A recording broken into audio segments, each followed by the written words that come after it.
Hey everybody, welcome to today's Learn from the Pros session.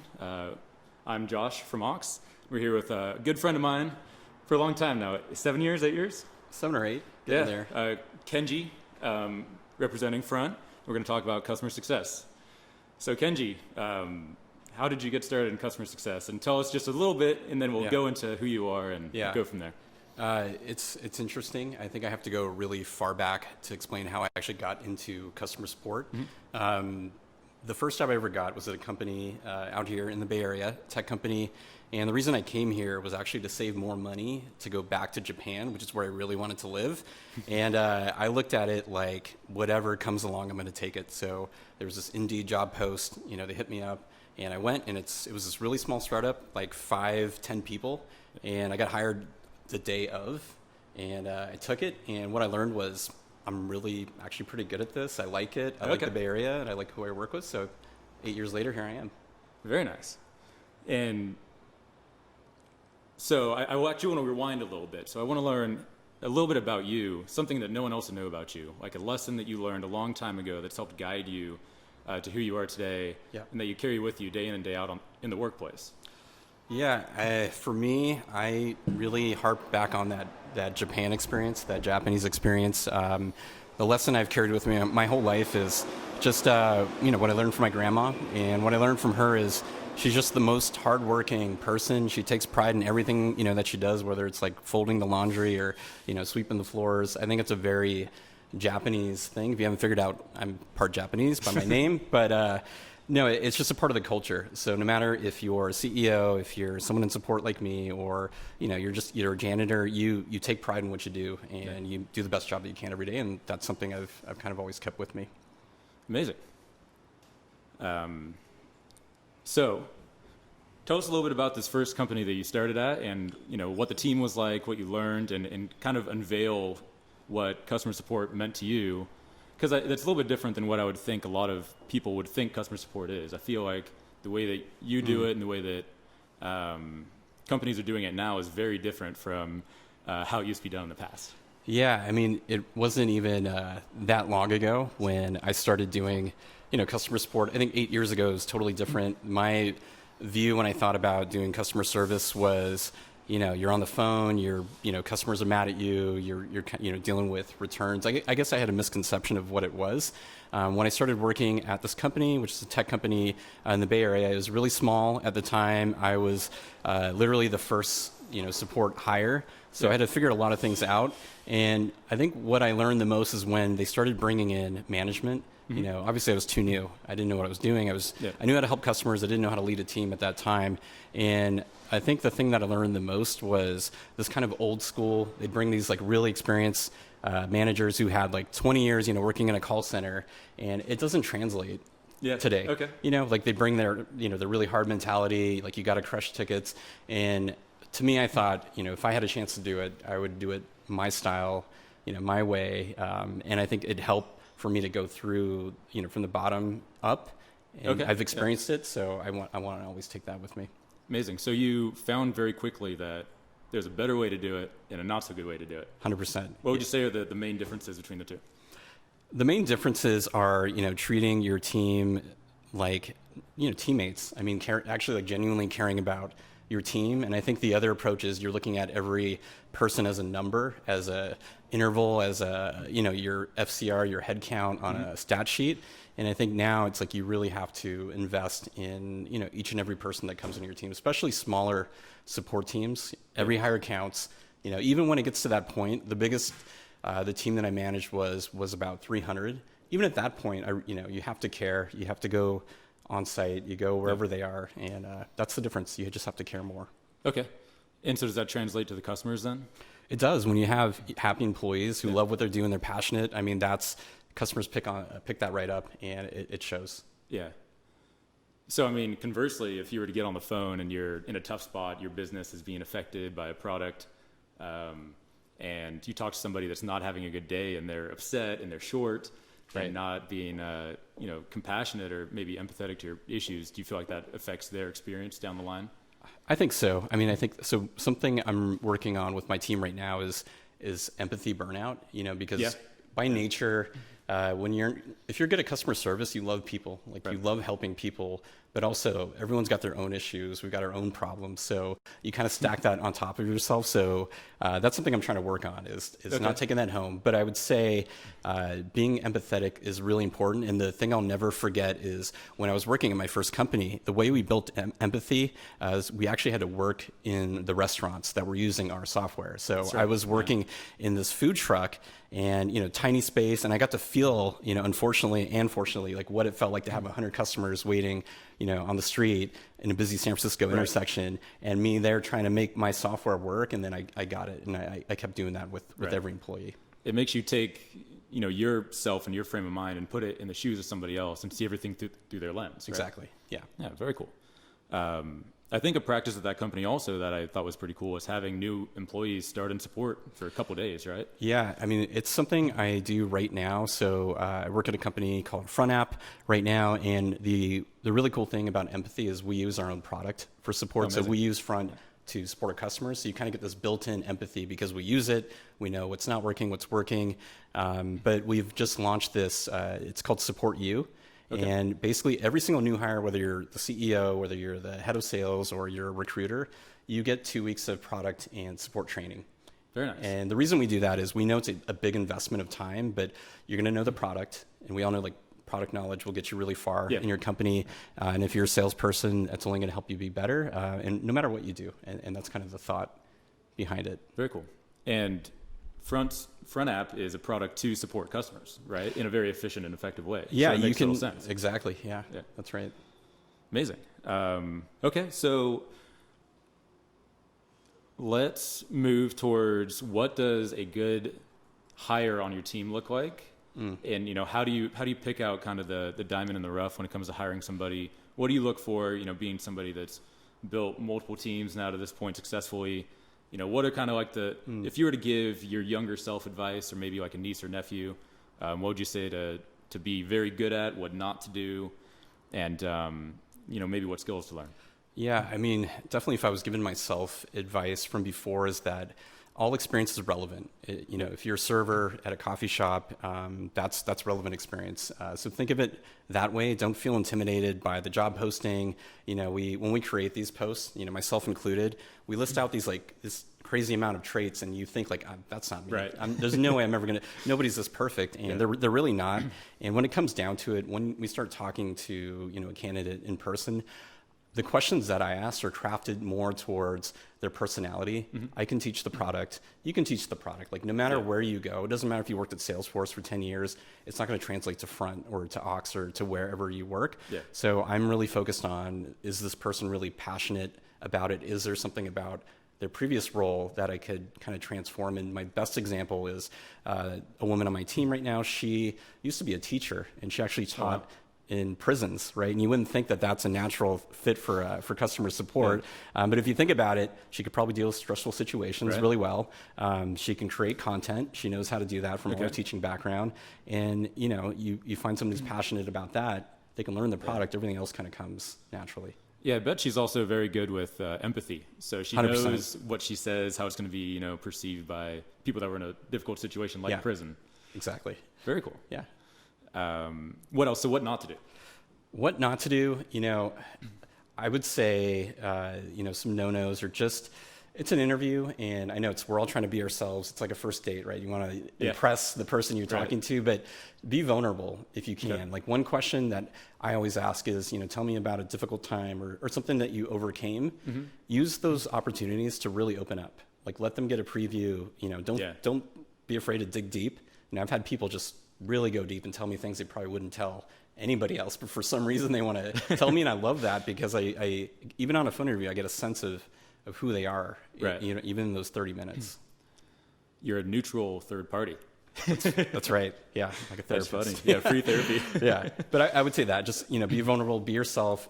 Culture fit goes a long way. So if they think that you're passionate about it, you have the right personality, you're going to work hard. You have a really good chance to get it. Okay. Working hard. So how can you necessarily tell that from a phone interview? That's also, these kind of questions that we craft. I think for me, I'm asking about the previous roles. And actually what I'm looking for is how do you handle working too hard?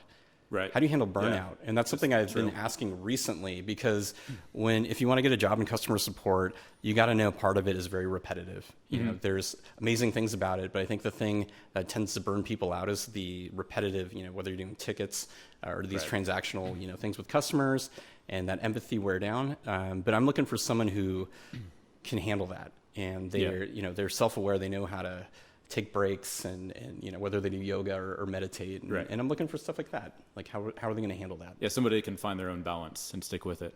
I think a lot of those repetitive tasks are actually very important. So if you were to have a touch point, have a conversation with somebody when their business is struggling, you would want to catalog that and know later on and know, funnel it through the different teams.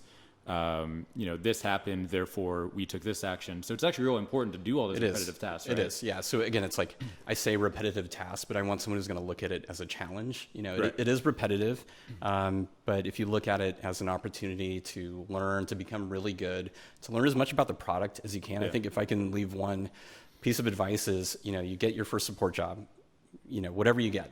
Use that as a chance to learn as much about the product as you can, because that's gold. Like no matter what company you're in, if someone walks up to you and asks you for advice, you're in.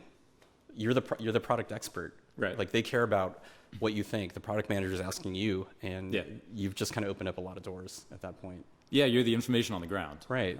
You're seeing all the pain points. I think it's interesting that you've mentioned empathy burnout. I think I've heard that phrase in one other field that's not technology. It's actually nursing. So nurses, I guess by the book, do some repetitive tasks. They draw a lot of blood. They see a lot of patients. True. They do a lot of EKGs. And they're having the same issue of, all right, I'm good at this. I know the product. I know the procedure and all the different pieces of equipment. And now I need to provide quality care on time, overtime, day after day. And you get to a point where if you're not in that balance, if the system around you isn't allowing you to balance, then you'll get burnt out. So I think it's actually really cool that you as a leader are thinking about all this, and that you're taking it into account, and you're calculating, and you're also pairing it with people that you hire that can fit into this ecosystem and provide the best care for your customers. Yeah, I mean, for me, when I hire somebody, I'm not looking for someone for a year or two. I want someone who's going to be, this is a career. Yep. Whether it's in support or not, I want them to join the company and to grow with the company, and you can grow a lot of different ways in support. So that's why I'm investing so much in these questions about how do you handle burnout because I want you here for a long time, and I'm not just trying to use you and spit you out like some, like the old school way. Yeah. So you're really focused on growing people's careers as well. 100%. That's my favorite part. I didn't know it until until I started doing it, but that's what gets me going. Like that's my favorite part of the job is, and if I look back and I'm looking at my younger self, I'd be amazed at all the different roles that my friends, my teammates have become. Head of IT, product managers, head of sales, head of account management. So to have people come through support and to see them, kind of go through these different tracks, even if they didn't want to stick in support, I don't take that personal. I think it's just amazing that they started with me, they learned about the product, and I get to watch them grow. So that's the coolest part. That's very cool. So let me think. We had a number of prompts all figured out. It's just so much good content there. What was the first thing you learned when being a leader? How did you learn all these lessons about empathy and about cultivating talent and growing careers? What was the first story that really hit you that was I need to focus on growing other people's careers, and there's a better way to do it than others? Man, I got dropped in the deep end, so the way I got promoted, and I think this could be a path for a lot of people, right? So if you start at a company, say it's a tech company and it's pretty new, maybe they're in their first year, and the support team is going to grow. It's one of the first team that naturally grows. The more your product grows, the more you need to support it. So you might come across an opportunity where they're like, hey, what do you think about, would you like to be a manager? And the way that it happened to me was my manager left. And they were like, you're doing great in support. Yeah. But for me, again, I didn't know how it would transition to the leadership stuff. But for me, it's just all my personality. I haven't changed who I am. And I think I've always tried to bring that into my methodology. So what would be a few character traits or skills that you've gained over the years that you now have transitioned from support to to leadership. It sounds like attention to detail is one of them in, who's doing what they're good at, what the customers are feeling. What would you say some others are? You have to be a recruiter. I mean, Okay. Again, that's what I learned real quick was, support. You should be really invested in the recruiting process. I mean, just as much as the recruiter, like you should be crafting the job profile, you should be doing the post, and you should be interviewing as much candidates as you can, as a leader. Like you want to be that front, you should be the first person talking to the candidate, and that's how you kind of imprint your DNA on your team. Interesting. Yeah. So instead of being the last, you're the first person to talk to each I'm always candidate. the first. I want to be the first pass because also like it's twofold.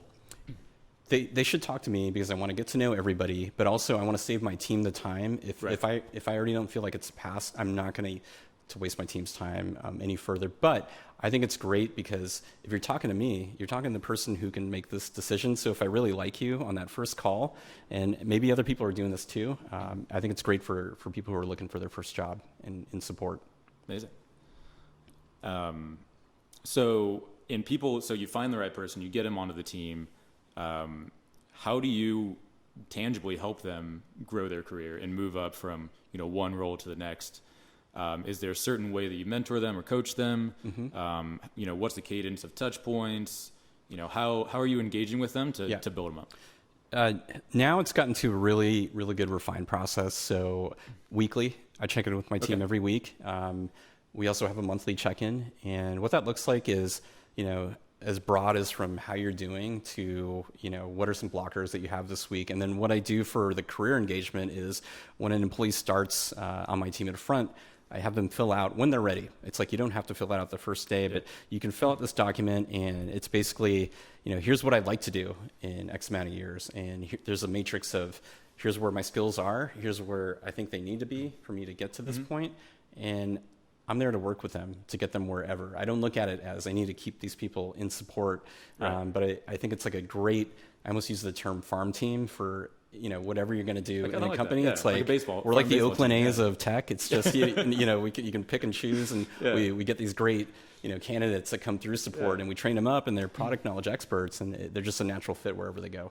That's interesting. So you literally have like a matrix, and you front load that. So you learn about that early, and then you're working with them over time, and you can refer back to that matrix of, here's your own personal growth plan, right? And where are we? What can we do to get you at a faster trajectory, and then eventually get to the next spot? And then something I'd like to do too is there's a lot of roles that aren't defined. Like for example, like the teacher that I talked about, we're creating a role for her because she's so good in a certain area.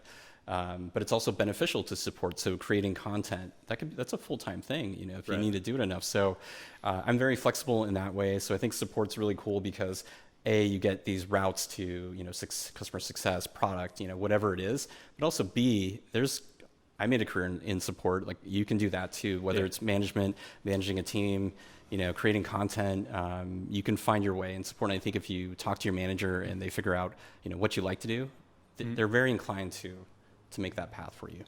It's very cool. That's unique to me. That's unique to me that you put that much effort into it. I think that's awesome. That's the number one thing. I mean, your team is the most, as a manager, as a leader, your team is the most important thing. That's all that matters. And everything else comes next. And I think it's lucrative too. I remember, the first company that we worked at, that same methodology that you had actually led to a lot of referrals. People being like, "Oh, I got a friend that'd be perfect for this job." Once you teach the, how it looks, what the look and feel is like of being in the job, and how you can take somebody that's not necessarily by the book in support, you can teach them and mold them. There was a lot of people that said, "I have a friend that'd be great, I have a family member that'd be great," and your team grew and grew and grew.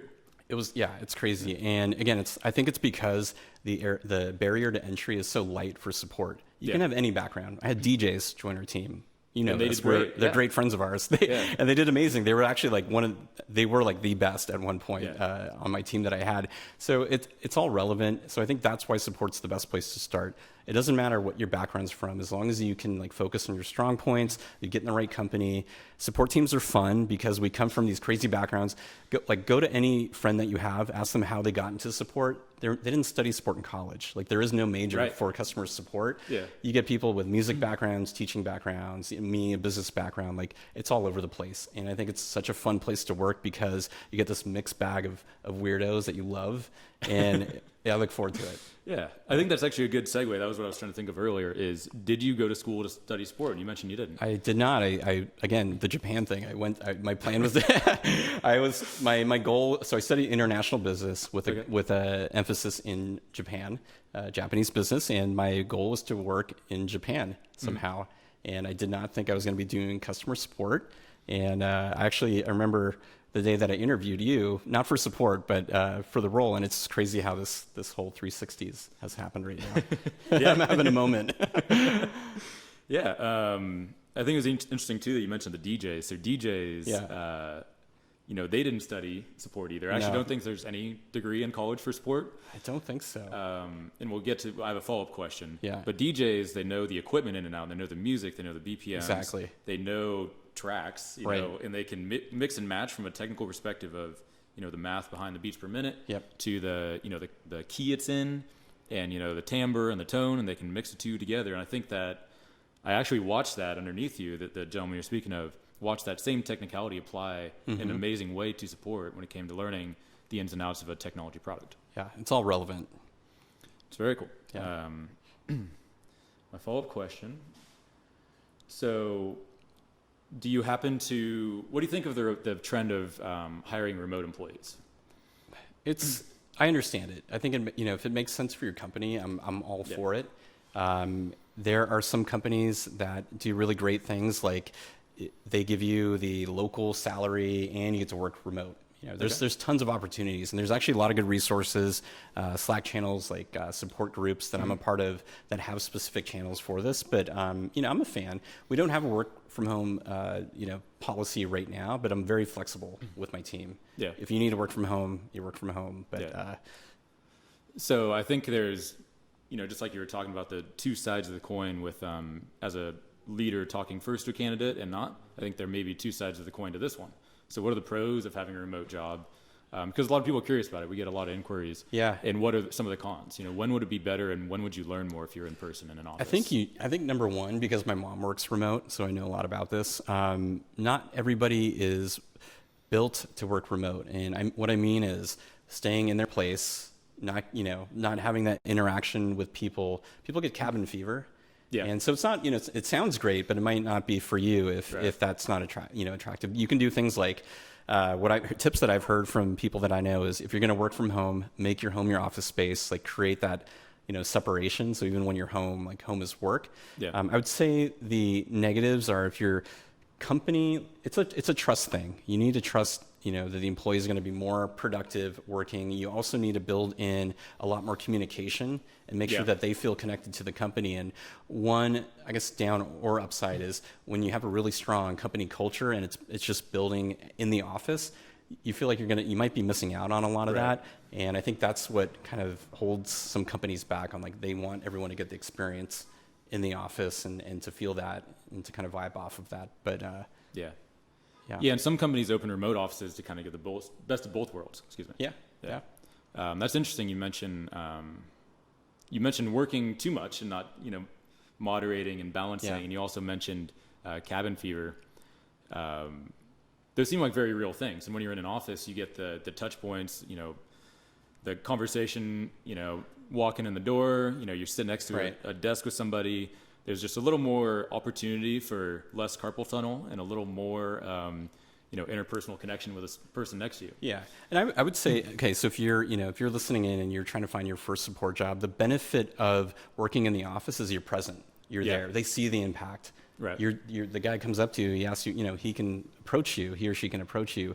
Versus remote, you have to work so hard to make this online presence felt. Yeah. So you set yourself up for success when you're in the office and you work hard and people see that. Mm-hmm. And I think if you're going for your first support job, it probably makes more sense to do that, get that experience, and then maybe later, if you are looking for a remote job, do that after you have some support experience. Yeah. you also have the opportunity to just see what other people are working on, or the teams, ask them questions, all the candid, off the everything, stuff, hearing right? all the chatter, hearing what product's saying. Yeah. And you can totally transition to a remote thing later after you have that baseline of knowledge. Yeah, and that's the thing too is, once you've established yourself in the company, it doesn't mean you have to leave the company. They trust you, right? So, hey, I'm going to move to Japan, right? Can I work remote? Of course you can. I trust you, Kenji. Yeah. You've been working really hard for 2 years. So I think that's the way to go if you're going to do it. Beautiful. So if you were to take, somebody that's been in support underneath you for a while and they're looking for something new, from your lens and your viewpoint, what are 3 job paths, career paths that are popping up that you think are really cool? You learn a bunch, skills from support translate well, and keep an eye on.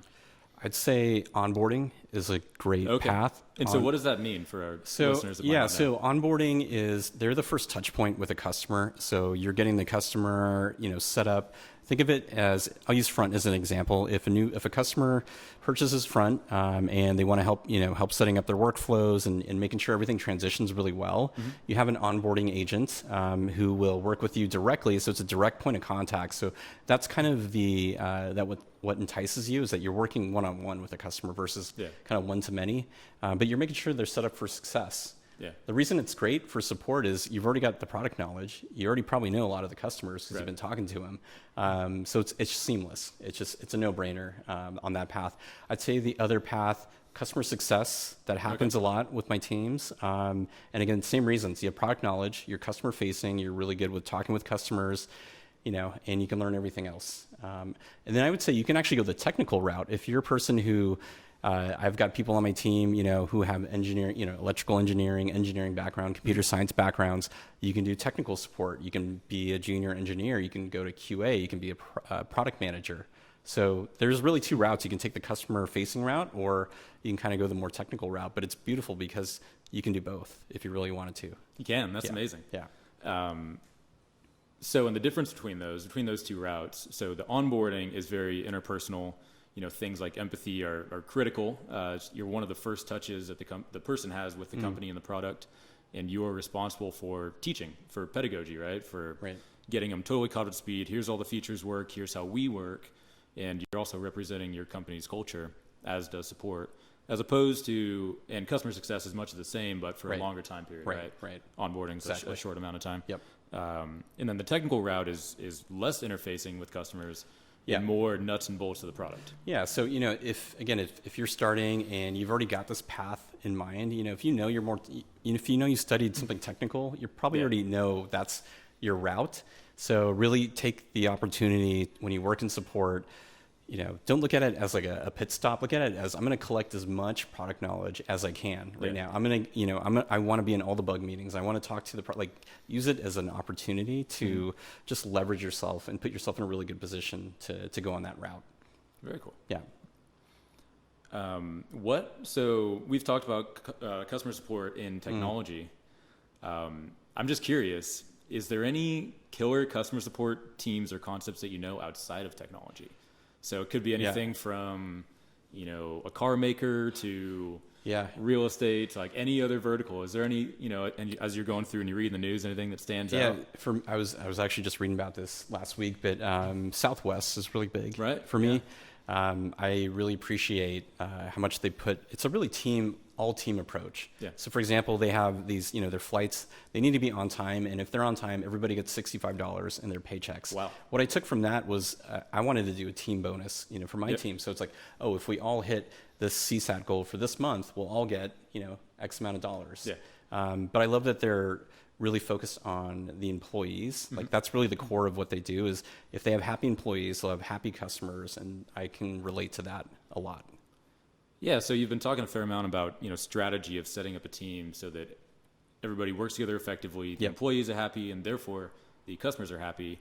What do you think Southwest did, if we're to dissect that a little bit? So if they give everybody on the team $65, now it changes their mentality of it's your fault versus it's my fault. Right. Maybe it turns to more of how can we work as a team to compensate. Yeah. So that we all get paid, because it's kind of like an all or nothing, right? Yeah, I mean, that was just like, that's like one bit that I liked about what they do, but I think at the core, they are hiring people who are passionate about Southwest, the same way I want to hire people who are passionate about the company I work at and doing support. And if you have the right people, you can train everything else.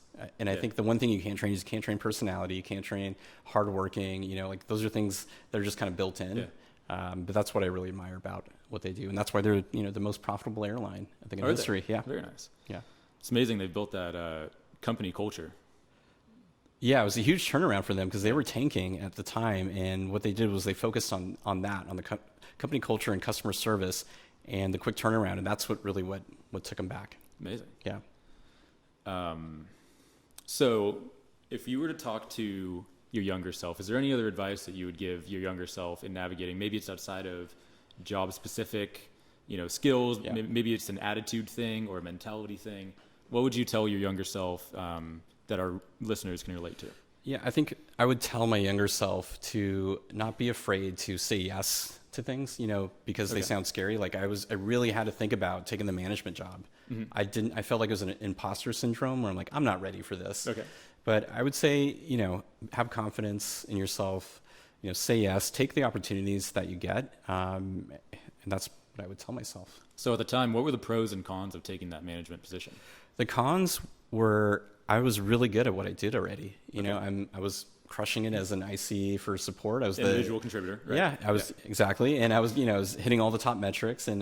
But for me to move to management would be A, managing my friends, and also B, doing this whole new thing that I am not sure that I'm good at or not. So that's what I would do, is just be confident, say yes, and learn along the way. Yeah.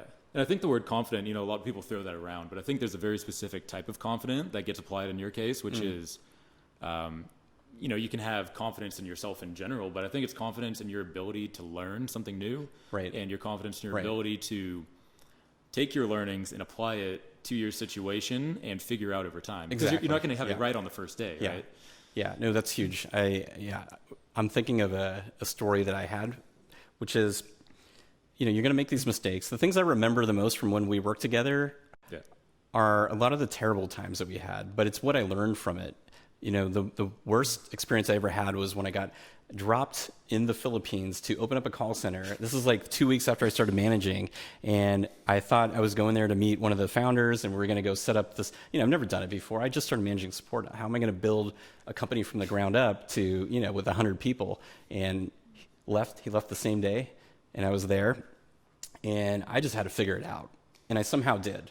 So it was the scariest thing I ever did, but it was also the most rewarding when, you know, it ultimately was able to come back home to the good old USA and show everyone I did an okay job. Well, I think what is cool is that you took your framework, which is one of always learning, always paying attention, thinking about the people that are doing the work and the customers. And so maybe it wasn't done that same day, but over time you were able to apply your framework and create not only a culture in the Philippines, and I know we have friends from the Philippines that still are friends today, happy working there. You're able to apply that culture and build out something beautiful.